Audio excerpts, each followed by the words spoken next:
Hello, I'm Tara Brabazon, and I'm the Dean of Graduate Studies at Charles Darwin University, and welcome to Outrider 8, Working, Personal and Professional Relationships. And as you can see, I've got a very, very special guest today, and there's something wonderful and appropriate for this particular topic, but also that our first guest on Outrider would be such a special and extraordinary person. Professor Jamie Quinton is the Professor of Natural Sciences and the Head of School of Natural Sciences at Massey University. He's the Adjunct Professor of Physics and Nanotechnology at Flinders University and is also an Adjunct Professor of Arts and Society at Charles Darwin University. He's worked in 3 countries and is a specialist in surface science with an array of pretty important and outstanding, really, industry partnerships. There are lots of things that make him remarkable, but one of them is that his PhD was not his terminating degree, and he's continued to enact professional development and is currently enrolled in a Masters of Leadership at Deakin University. But besides physics and nanoscale science, Jamie also has started to produce a series of publications in SOTL, the Scholarship of Teaching and Learning, and he also happens to be my husband. You think you've got a hard life, imagine being married to me. But I did want to deploy Jamie's expertise today for multiple reasons, and this is actually quite important because I'm going to need his help, just like I'm going to need your help, to understand something that I didn't know was a thing before I came to CDU. So as I always say to all of you, and I apply in my own life, let's put the problem into the work. Let's talk about what's going on. So we'll get to that particular who knew it was a thing, it's a thing, in a moment. But I also wanted to start to address the request that was the trigger of this Outrider from a great friend of mine, Thomas. And Thomas particularly wanted me to address something serious that's occurring in his life with his wonderful husband. And can I say, Thomas is a precious person in my life. He was one of the famous 4 horsemen of the zombie apocalypse during the pandemic, one of the great people I met during the pandemic that changed my life. But Thomas is in an academic role right now that he doesn't believe has much of a future. And his husband is wanting to enroll in a PhD. So this probably means that Thomas is about to leave a tenure track position so that he can be with his husband starting to do his PhD. So as you can see, Thomas wanted me to talk about the complexity of managing 2 academic careers. And the argument for Thomas, and the argument we're going to ponder for Thomas this week, is that becoming increasingly impossible? Now, spousal policies, proper spousal policies for a few decades allowed people to manage their personal and professional lives to create some happiness. But now, as so much of academic life has been transformed, academic lives have become, and academic relationships have become toxic and sad and filled with despair. And some very, very difficult choices are being made right now by academics around the world. Now, Jamie and I are not hypocrites. We don't talk about, oh, isn't that difficult? Oh, isn't this tough? Talk. We are living right now the tragedy of what is going on in international higher education. We're not only working in different universities at the moment, we're working in different universities in different countries at the moment. And to add even greater complexity to this story, we're both working in regional universities in these different nations. So, Jamie, hello. Hello. Hi, Thomas. Hi, everyone. Hi, and happy anniversary week. Yes, happy anniversary, darling. We've tended to sort of come together and do one of these videos every week since we got married, but that's a whole part of the story. But again, Thomas, we've waited for this moment to try and help you and your wonderful husband. So, Jamie, just tell me, and again, I've never asked these questions of Jamie, but Jamie, darling, tell everybody your perspective really on the strengths and the weaknesses of being married to another academic. Now, the challenge, I think, is Thomas and his husband are in different academic stages. One has already completed a PhD and another one is about to start. So what advice would you offer him managing an academic marriage like that? So let me answer the first question. Being married to an academic, so first of all, it's the greatest thing ever. Oh, but nice, that's nice. But well, there are a number of advantages, and the first one is being married to an academic means that you don't have to explain what being an academic is to the other academic. So each of us have an appreciation of why we become academics, and it's almost like it's a state of being. It's a way of life in a way. Nice. When I was a PhD student, my supervisor said to me, being an academic is a 24/7, 365 job, and I've had a bit of time to think about why he did that. Certainly, there's, I think, more to it than just it's a way of life. That was the way I processed it at the time. I'm curious about Thomas's situation with Thomas's partner, because are they in the same academic field? Are they in different academic fields? Because I think that also affects or influences what's possible and how you go about doing things. Can I test you on that? What do you mean by that? I think they're in adjacent fields, but what's your? Do you think if they're closer in fields, it's better or more complicated? There are, again, advantages and disadvantages of both, I think.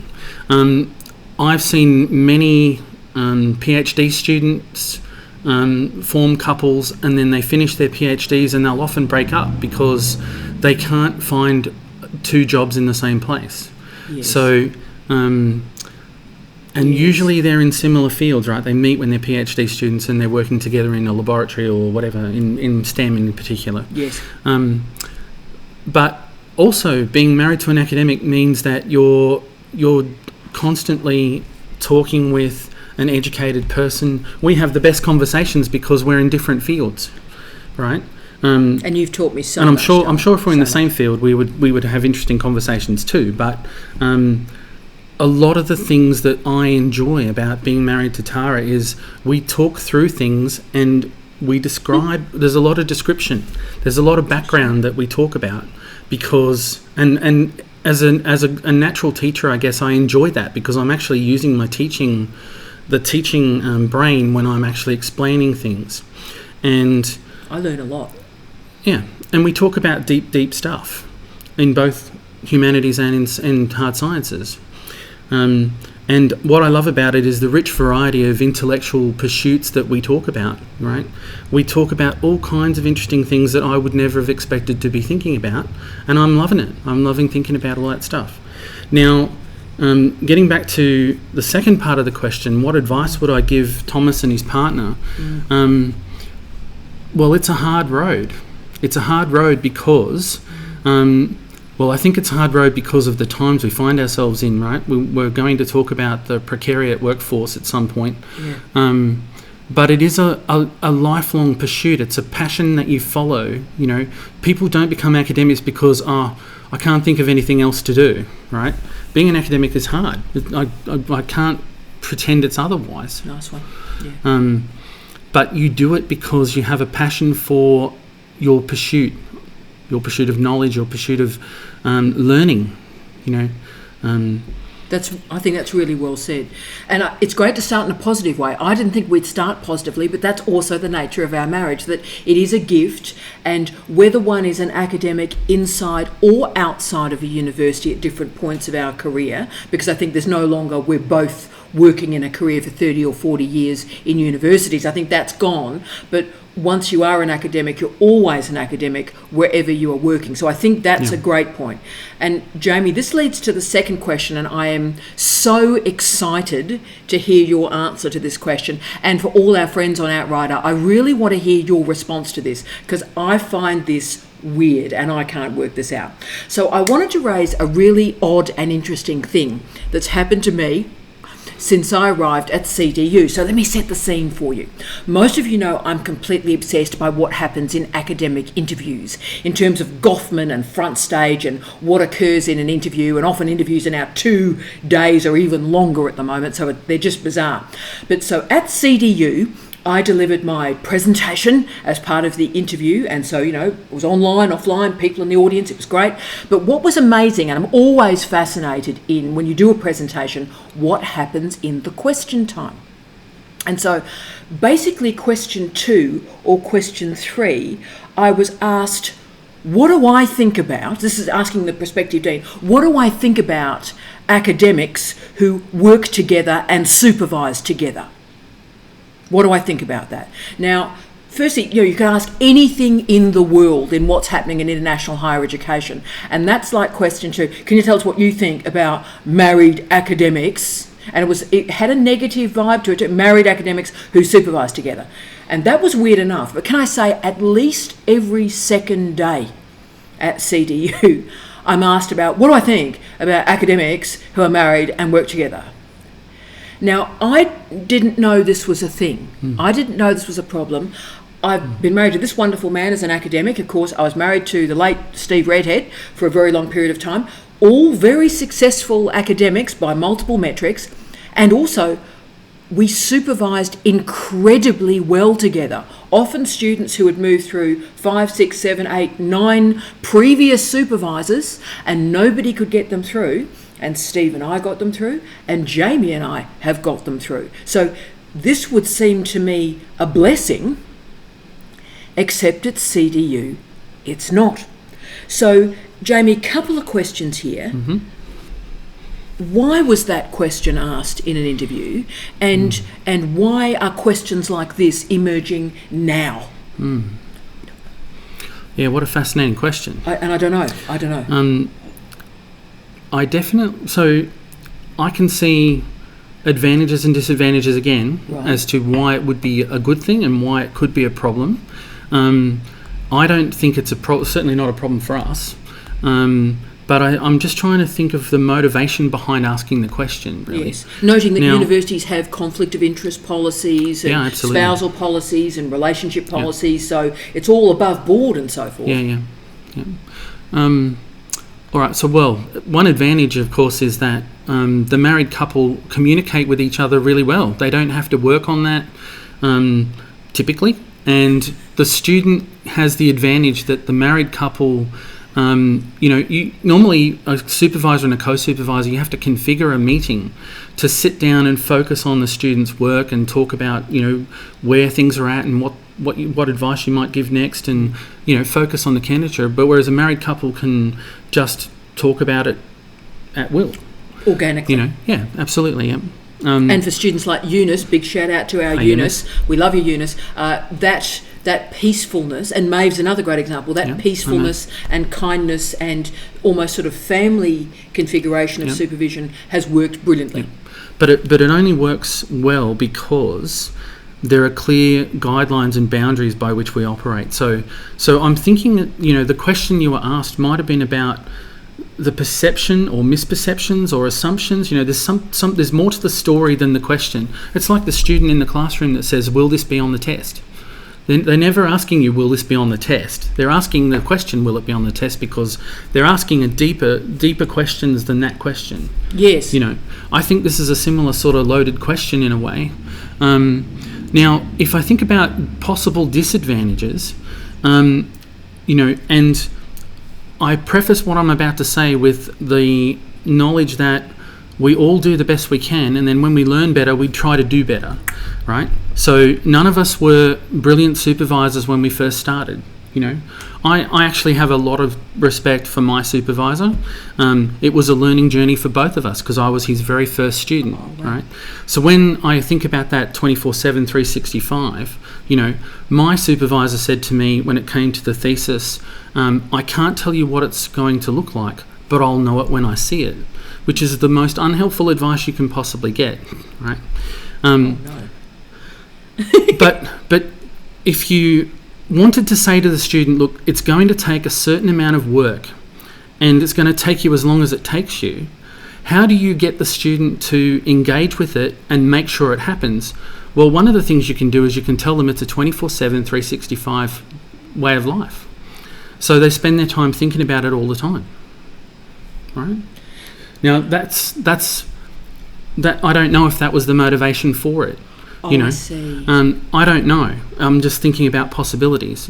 But when it comes to inexperienced supervisors, there's a lot of identity involved and power, right? So I'm the supervisor, you're the student, and I need you, the relationship I have with you is I need you to trust what I'm saying and follow my instructions. And the less confident I am, or the less sure I am, or, you know, the more I want the outcome, but I don't know myself how to quite get there, the more I need that power to exist. And I think with a married couple, if a student is trying to deal with two people who are married, it's already challenging for every student when they've got two supervisors and they're trying to work on the relationship with all three. But when you have a married couple, it's almost like it can be a situation where the two supervisors will always agree with each other, and 3 against 1, because you've got each supervisor and the couple against the student if they have a difference of opinion. And I guess the only reason I'm going here is because I've been dealing with a student matter in my institution where the claim by the student was that the supervisor won't entertain them airing their ideas. They get stifled and shut down because the supervisor is paying for the project. They want them to do as they're told, rather than think and develop, right? Now, to go full circle and go back to the point of the question, when we're supervising, we want our PhD graduates to be a world expert in their field when they graduate. And to do that, you have to empower them. You have to give them the space. You have to give them the opportunity to learn, to make mistakes. I mean, you know, that's the point, isn't it? If we didn't learn and didn't make mistakes, the classic Einstein quote, if we knew what we were doing, it wouldn't be called research, would it?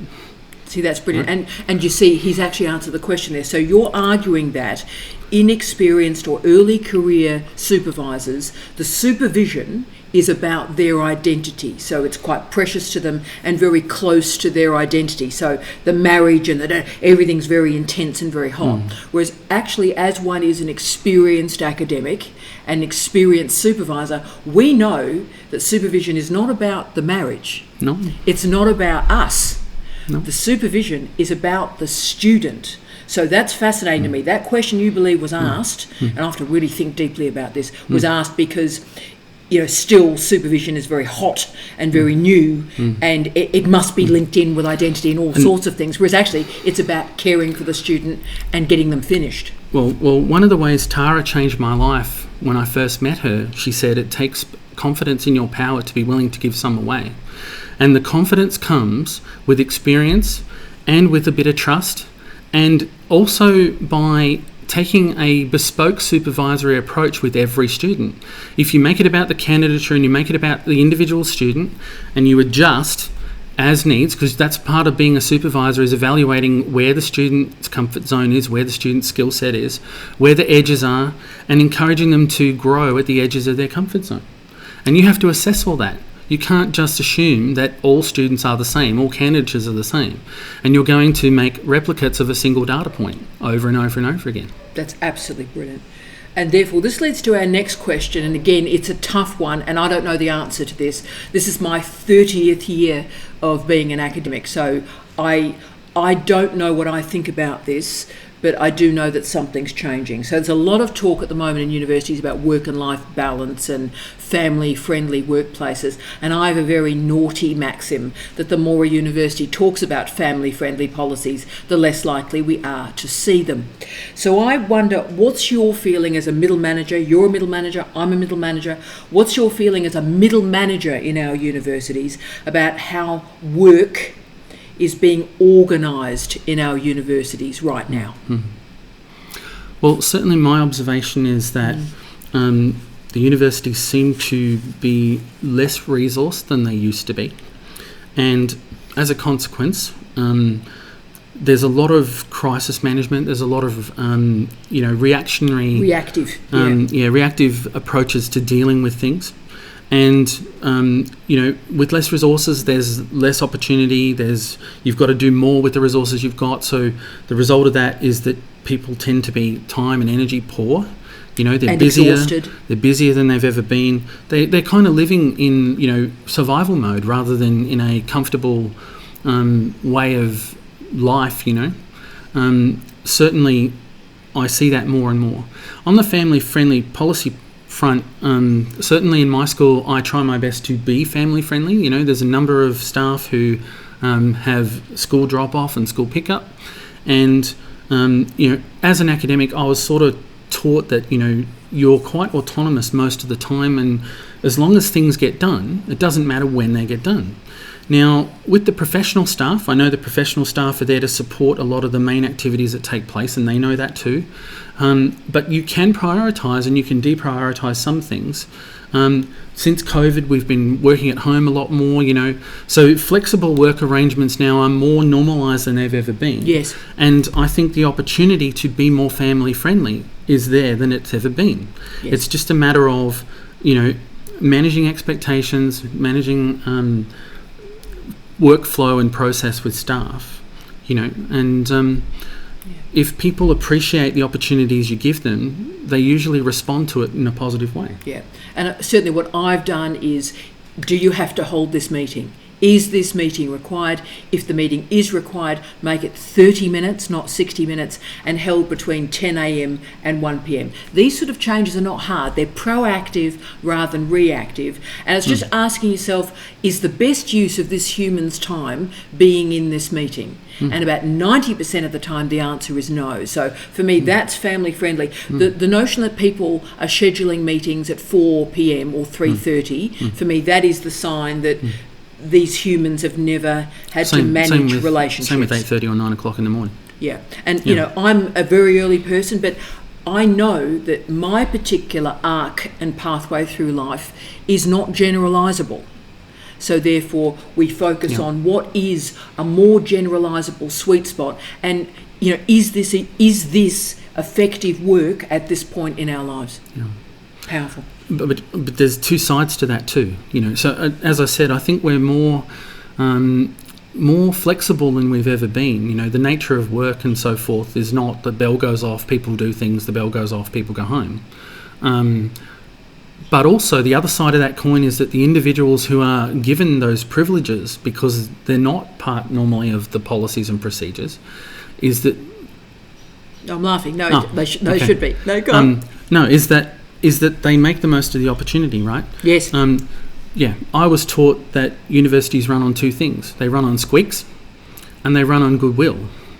And squeaks is the unfortunate one because that basically means you have to keep squeaking until you get the result. But goodwill is important. And, all workplaces, I think, run on goodwill in some way, And having a family-friendly approach is one way of giving goodwill to the staff. There's lots of ways, but that's probably one of the most important ways. Very well said. Let's get now to the crunchy bit of the story. We've got a couple more questions to use your incredible intelligence, my love. Now, let's talk about regional universities. I've spent a lot of my career there. You are increasingly spending your career there. Now, the question is, regional universities have a rapid turnover of staff, and there are a lot of reasons for that, and one of them is because there's a lack of care and respect and decency for the spouse and the family of the academic. And this pathway has been studied in regional universities, whereby the spouse attends with the academic and the family comes along, but they last about 8 months to about 12 months, and then the entire family leave because the spouse is so desperately unhappy. So why do you think this studied phenomenon is ignored, Jamie, and why is the attrition of staff in regional universities naturalised and normalised?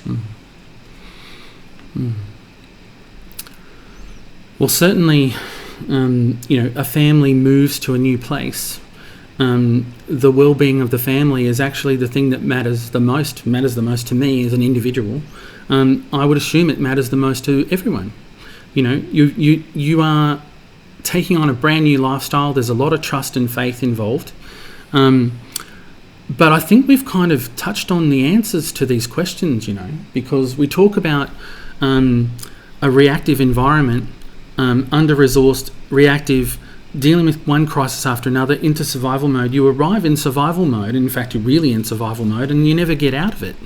You are seeking stability, you're seeking a way in which you can settle down, you can get into a groove, and you know what you're doing, and that takes time. There's a transition, right?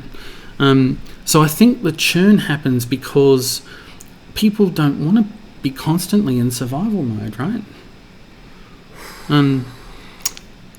But why aren't the universities learning from that? Why aren't the universities, for example, in North America, there's a bit of attention to, in the old days, this was 10 years ago before things got crazy, but 10 years ago, there was actually a bit of HR that cared for the spouses of academics and the families, to making sure the school transitions were working well. How is everybody going? Now, if you think about it, that's a great use of money, because that stops the bounce in, bounce out, and all the money involved in trying to get people to the institution in the first place. Yeah. So we're talking about the idea that a stable work environment and a stable lifestyle for people means a better productivity from that staff member in that organisation. It doesn't matter what it is, whether it's tertiary education or any working environment. I do think it's all about the fact that the universities are at a critical point where they're just trying to remain functional. In post-COVID times, most of the universities have been struggling with their budgets, and they're shrinking, not only shrinking resources, but the lack of their main income stream being disrupted by things like COVID and trying to recover from it. And the regional universities tend to be affected by it in a slightly different way than the ones in the cities. The canary in the mine. Yeah. So I think with trying to cover just basic operations and function, things like the well-being of the extended family of an individual is of secondary importance, or it's not something that it's one of the things they've lost early on in the piece, because they're just trying to get through this year. Yeah. So then, of course, the person leaves, and they've got to hire again. So the whole process, and this has been studied, this has happened for 30 years, right? And the institutions are not learning. But therefore, if it's all about economics, because it is, if it's all about economics, let's go to economics. So therefore, the question is, what is the impact on PhD students if staff in regional universities continue to bounce in and bounce out? What happens to PhD students? Yeah, so the unfortunate consequence of that is that, the PhD candidature is precarious as well, right? A PhD student can't be 100% confident that they'll have the same PhD supervisor at the end of their candidature as they do at the start. That's the upshot of the whole thing. And I think, the advice you give students about choosing their supervisor becomes even more critical. And also choosing the co-supervisor, because if you've got this churn, and there's a term that's used, it's called the regional churn in regional universities. So how one is a student managing the churn. And of course, as you've rightly said, the regional university canary in the mine, that's now spread throughout the entire sector, right? That's right. Yep. So it means the co-supervisor becomes absolutely crucial, and making sure that your supervisors are cared for, are feeling, they're not reactive and in crisis mode, that they're actually proactive and able to care for you rather than just terrified about what's happening to their spouse at home. Yeah? Yeah. Amazing. That's an important point. So, if I think again about my experience as an academic and the students I've supervised, and also my own PhD candidature, a lot of students tend to assume that the supervisor is rock stable and nothing to consider there. And for the most part, that's probably fine. But everybody's human, everybody's doing the best they can with what they've got, and times are tougher than they used to be, right? Yeah, and people are being restructured out of the organisation. You and I have seen that on multiple occasions. But a part of training and doing your higher degree, in fact, is about learning to work with other people, right? students need to learn to work with a supervisor. The reason my PhD was so successful is because I actually went to the trouble of working out how I can make the most of my relationship with my supervisor. And I learned how to make him push me where I needed pushing, and I learned how to help him in areas where he wanted some help as well. So that's building a collaboration. You're modelling future academic behaviour during your candidature. I think we've lost that. Yeah. I think we've lost that. Last question from me. Now, you and I are performing, literally in a Goffman-esque sense, we are performing the instability of international higher education right now, and it's reasonably public, and a lot of our friends and family are terrified and worried about all this, but we are performing this nightmare. Now, from everything that you've learnt in the last 4 years, we're about to have our 4th wedding anniversary. In everything you've learnt in the last 4 years, what would you say to people thinking about marriage for this double academic environment? We were talking in bed last night, not going to get personal on, but we were talking in bed last night. If we'd known 4 years ago that 4 years on, we would be in different universities in different countries. I mean, we still got married because we love each other, but we did not predict we would be in this situation 4 years ago. There wasn't any expectation or awareness or even a consideration of it. Yeah. So what would you recommend to people out there entering or about to enter or right in now, Big Hi to Piper and Aidan, about to move into this double academic marriage situation? Well, it's very clear that, so first of all, I love you and I want to support you. And the last thing I want to do is stifle your career and your aspirations as why you became an academic in the first place. So that's one of the reasons why working in 2 countries and 2 different universities is a possibility for us. And for a lot of people that wouldn't be a possibility because they wouldn't be able to do it or wouldn't want to do it, wouldn't be willing to do it. And it's expensive. Yeah. And it's expensive. So there are sacrifices that get made to support each other. And that will happen for Thomas and his partner. That'll happen for Aidan and Piper. That will happen for everyone who are working as a working couple in a precariat type environment where there isn't a spousal policy or whatnot in place. But what I will say is, as advice for people who are considering going into such an arrangement, excellence follows where you put your time and your effort. And that's true of everything. That's the one thing PhD students, if I could give every PhD student one lesson, it's excellence follows where your time and your effort is placed. Brilliant. Right? Brilliant. So you have to make sure that you do it, and you do it with purpose. So, I'm visiting for a week.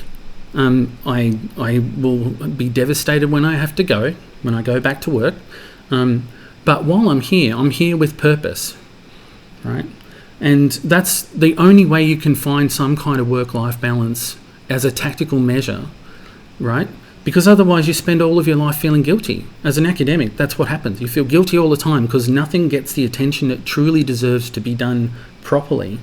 Now, that might be my ASD speaking to some extent, but that's what it's like. That's why I call it a flaming chainsaw juggling act, right? But you have to actually focus your attention on something and do it with purpose. And when we talk about expertise, we talk about the generation of expertise, whether it's a virtuoso musician or whether it's a professional sports person. Expertise comes from deliberate and focused effort and practice, not going through the motions, but I'm paying attention to it, I'm making the most of it, and it's got my full attention, and I'm here with a clarity of mind as to what I'm doing. And with that 24/7, 365 aspect, you can quite easily blur everything together and feel frustrated with everything. Yeah.